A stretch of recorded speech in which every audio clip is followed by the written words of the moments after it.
अस्सलाम वालेकुम class 10th। कैसे हैं आप सब? उम्मीद करती हूँ खैरियत से होंगे और अपना लेसन और सबक अच्छे से याद कर रहे होंगे। तो पढ़ते हैं आज अपने नेक्स्ट लेक्चर की तरफ, जिसमें उलमाए मुफक्करीन है। ठीक है, हमने पिछली बार जो पढ़ा था वो सूफिया इकराम पढ़ा था। ठीक है, और आज हम पढ़ेंगे उलमाए मुफक्करीन।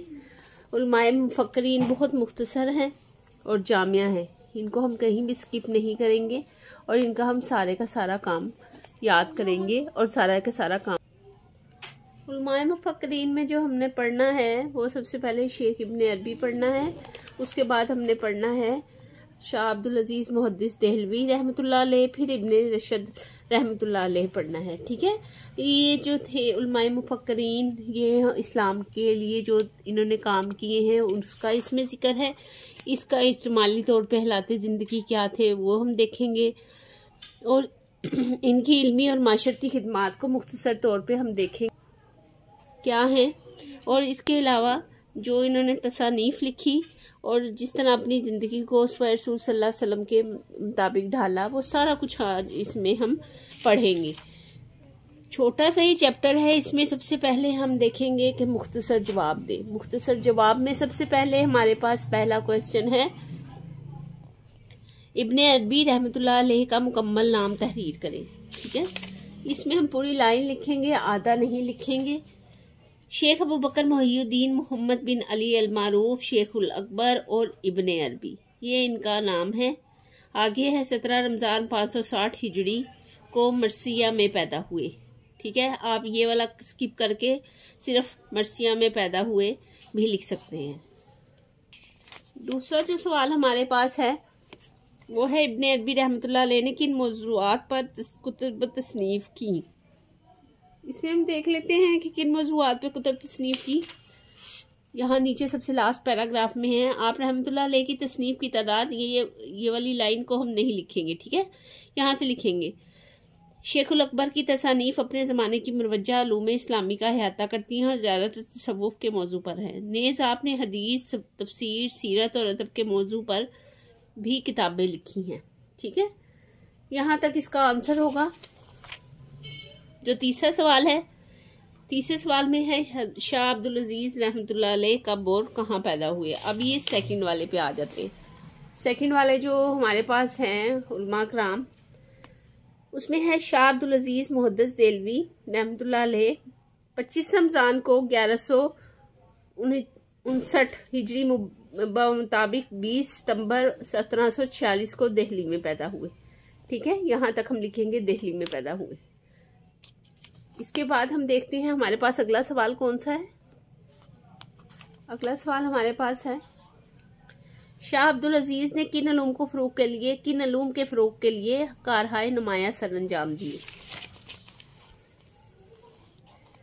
यहाँ पर है सेकंड लास्ट में लास्ट वाली लाइन, आप रहमतुल्लाह अलैह पर फ़तने दौर में कुरान हदीस के उलूम के फ़रोग़ के लिए जो कारहाए नुमाया सरअंजाम दिए, इसकी वजह से वो हमेशा याद किए जाएंगे। यानी कुरान हदीस के उलूम के फ़रोग़ के लिए आपने कारहाए नुमाया सरअंजाम दिए थे।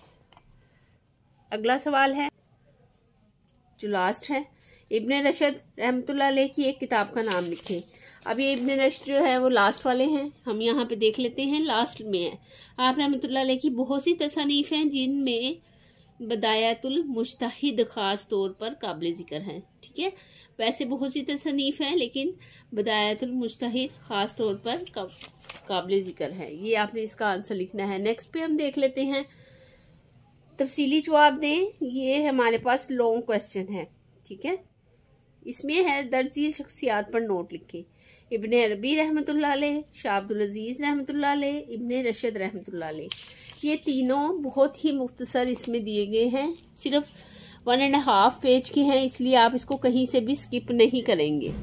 ठीक है, सबसे पहले लिखेंगे शेख इब्ने अरबी रहमतुल्लाह अलैह, शेख अबू बकर मोहिउद्दीन मोहम्मद बिन अली अल मारूफ शेख अकबर और इब्ने अरबी 17 रमज़ान 560 हिजरी 28 जुलाई 1168 को मरसिया एंडलस में पैदा हुए।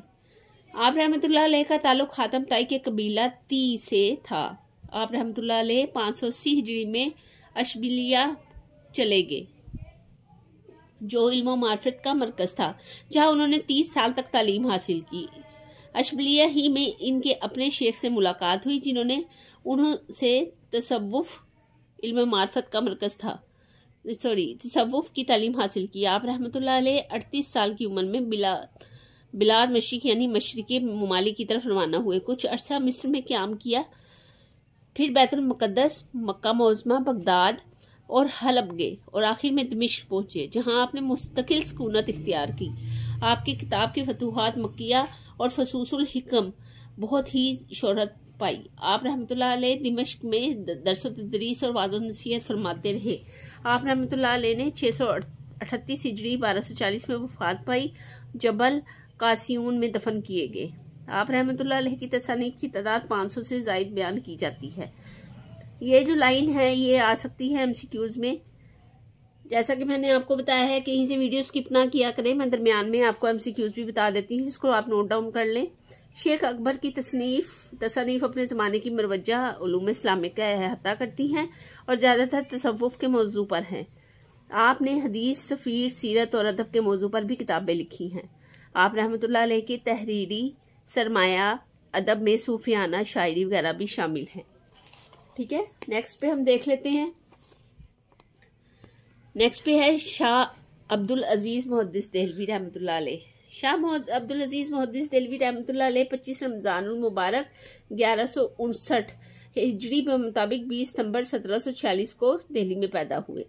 आप रहमतुल्लाह अलैह का तारीखी नाम गुलाम हलीम है। आप रहमतुल्लाह अलैह का सिलसिला नसब 34 वास्तों से हज़रत सैयदना उमर फारूक रज़ियल्लाहु तआला अन्हु तक पहुँचता है। आप रहमतुल्लाह अलैह सिराजुल हिंद के लक़ब से मशहूर हैं। आप रहमतुल्लाह अलैह शाह वलीउल्लाह मुहद्दिस देहलवी रहमतुल्लाह अलैह के बड़े बेटे हैं। आप रहमतुल्लाह अलैह को इल्म की वुसअत के साथ हाजिर दिमागी में भी कमाल हासिल था। शाह अब्दुल अजीज़ रहमतुल्लाह अलैह जब 17 साल के हुए तो इनके वालिद बुजुर्गवार और हज़रत शाह वलीउल्लाह मुहद्दिस देहलवी रहमतुल्लाह अलैह की वफ़ात हुई। अवाइल उम्र ही में कसरत अमराज के बावजूद शाह साहब ने तदरीस व तदरीस का अमल जारी रखा और अपने वालिद के जानशीन मुकर्रर हुए। वालिद माजिद के इंतकाल के बाद आप रहमतुल्लाह अलैह तकरीबन 12 साल तक उलूम व हदीस और तफसीर के दर्स व तदरीस में मसरूफ़ रहे। उलूम फ़लसफ़ा और मंतक के साथ साथ उलूम व हदीस और तफसीर में भी आपको कमाल हासिल था। शाह अब्दुल अजीज़ रहमतुल्लाह अलैह की अजीम शख्सियत अपने दौर की मुहद्दिसीन और मुशाइख के मर्जा व माखज़ है, जिनकी शागिर्द पूरी दुनिया में फैले हुए हैं। आप रहमतुल्लाह अलैह ने परफितन दौर पुरफितन यानी कि फितने वाले दौर में कुरान और हदीस के उलूम के फ़रोग़ के लिए जो कारहाय नुमाया सर अंजाम दिए हैं, इनकी वजह से वो हमेशा याद किए जाएंगे। शाह अब्दुल अजीज़ मुहद्दिस देहलवी रहमतुल्लाह अलैह ने 80 बरस की उम्र में 7 शव्वाल 1239 हिजरी के मुताबिक 1823 को वफ़ात पाई। आगे है इब्ने रशद रहमतुल्लाह अलैह। ठीक है, यहाँ पे हम आ जाते हैं इस्लामी फ़लसफ़ा की दुनिया में इब्ने रशद का नाम किसी तारुफ का मोहताज नहीं। मोहम्मद बिन अहमद बिन रशद रहमतुल्लाह अलैह कुर्तुबा अंदलस के एक बाइज़्ज़त घराने में पैदा हुए। आप रहमतुल्लाह अलैह ने फ़िक़्ह, तिब और फ़लसफ़े में अपने ज़माने के उलमा से सनद फ़रागत हासिल करने के बाद हिकमत में कमाल हासिल किया। 548 हिजरी में इब्ने तुफ़ैल ने अबू याकूब यूसुफ बिन अब्दुर्रहमान से आप रहमतुल्लाह अलैह की मुलाकात करवाई, जो फ़लसफ़े के दिल दादा थे। इब्ने रशद ने इनके लिए अरस्तु की किताबों को मुख्तसर किया। अमीर मराकिश ने इन्हें अपना तबीब बनाने के लिए मराकिश आने की दावत दी।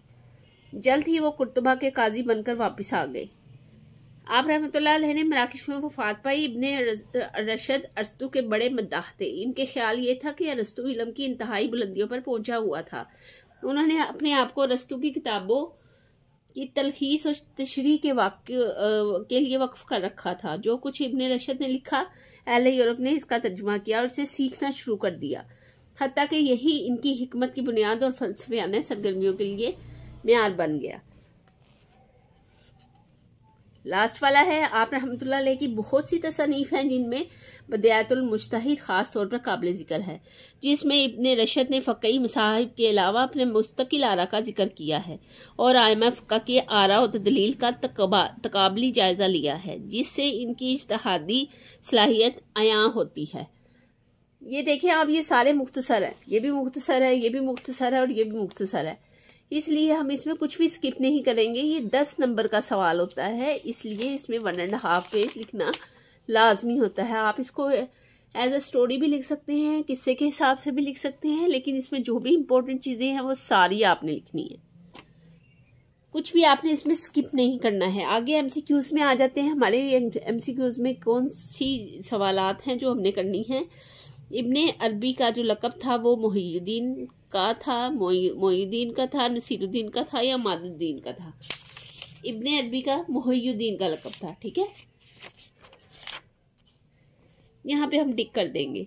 इब्ने अरबी रहमतुल्लाह अलैह की मशहूर तसनीफ़ फतुहात मक्किया, कश्फुल महजूद, बिदायतुल मुज्तहिद या अहयाए उलूम इस्लाम उलूमुद्दीन है।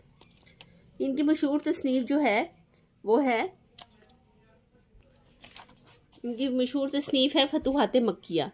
इस पर हम टिक कर देंगे। शाह अब्दुल अजीज़ रहमतुल्लाह अलैह का सिलसिला नसब मिलता है हज़रत अबू बकर सिद्दीक़ रज़ियल्लाहु ताला अन्हा से, हज़रत उमर फ़ारूक रज़ियल्लाहु ताला अन्हा से, हज़रत उस्मान गनी रज़ियल्लाहु ताला अन्हा से या हज़रत अली मुर्तज़ा रज़ियल्लाहु ताला अन्हा से। हज़रत उमर फ़ारूक रज़ियल्लाहु ताला अन्हा पे हम टिक कर देंगे। शाह अब्दुल अजीज़ रहमतुल्लाह अलैह को कमाल था इल्म हदीस में, इल्म नजूम में, शायरी के मैदान में, इल्म इंसाब में, इल्म हदीस में। इब्ने रशद मुतासिर थे इमाम गजाली से, रस्तु से, अफलातून से या इब्ने अरबी से, अरस्तु से। अरस्तु पे टिक कर देंगे। आज का जो हमारा लेक्चर है वो बहुत इजी था और बहुत मज़े का था। इसमें हमने उलमाए कराम और मुफक्किरीन कराम के बारे में पढ़ा है। ये बहुत मुख्तसर है। ये टॉप के जो हैं उलमाए कराम उनमें 3 का जिक्र किया है, यानी जो बहुत मशहूर हैं। वैसे तो सारे उलमाए कराम काबिल एहतराम हैं, लेकिन जो बहुत ज़्यादा मशहूर हैं उसमें सिर्फ 3 का बहुत मुख्तसर जिक्र किया है। इन पर पूरी किताबें लिखी गई हैं इनकी हालात ज़िंदगी पर, क्योंकि और इसके अलावा जो इन लोगों ने किताबें लिखी हैं वो भी बहुत ज़्यादा फ़ायदेमंद है इस्लाम के हवाले से। तो उम्मीद करती हूँ कि आज की वीडियो आपको बहुत पसंद आई होगी और आपको सब समझ आई होगी। इसमें जो भी मसले और मसाइल थे, अगर आपको नहीं समझ आई, आपने कुछ और पूछना है तो आप कमेंट्स में बता सकते हैं। अपना बहुत सारा ख्याल रखिएगा। अब मेरे चैनल को सब्सक्राइब कर दें ताकि आने वाली जो है वीडियो से आप बाखबर रह सकें। मिलते हैं अगली वीडियो में, तब तक के लिए अल्लाह हाफिज़।